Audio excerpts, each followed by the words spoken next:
Love is in the air for Malcolm, now on BBC One. He's a good catch, apparently.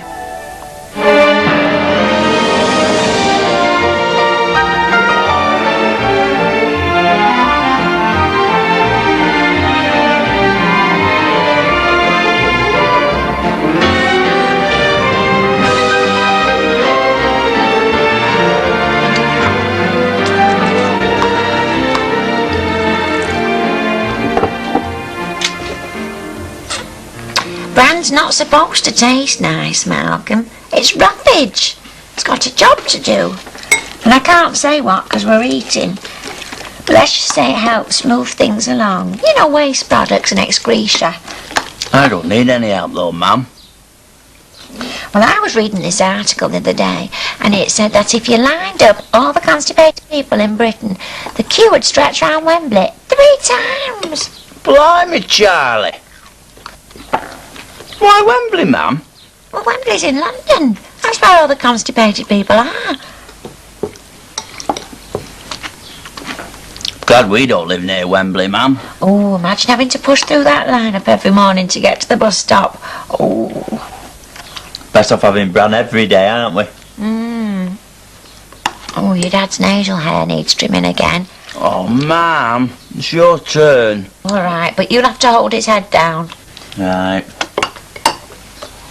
I might like my dad when he was younger, Mum. Oh, yes, you're just like him. That same zest for life. When he was upright, your father had a very inquiring mind. Did he? Oh, yes. He used to love taking things apart and trying to put them back together again. Everything from the toaster to the universe. Mum, did you and Dad never think of having any more children? Well, shortly after you were born, the doctor advised me against it. He said he couldn't put his finger on the reason why. He just had a gut feeling. Wow, this sudden interest, Malcolm. Well, last night when you fell asleep during Melvin Bragg, I turned the telly over and there was a woman on having a baby. Oh, you little monkey. Was it Channel 4? I'm going to take that knob off that television.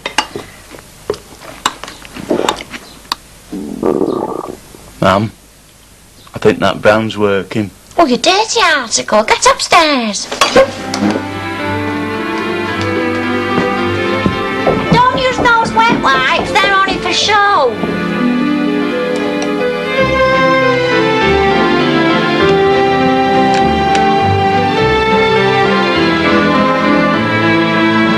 Malcolm? Are you coming, Malcolm? Yeah. What are you doing up there? You've been ages. We're only going to the chemist. Hey now, Mum. Ooh! Look at you done up like Merton's window. Very with it. Very Quentin Tarantino.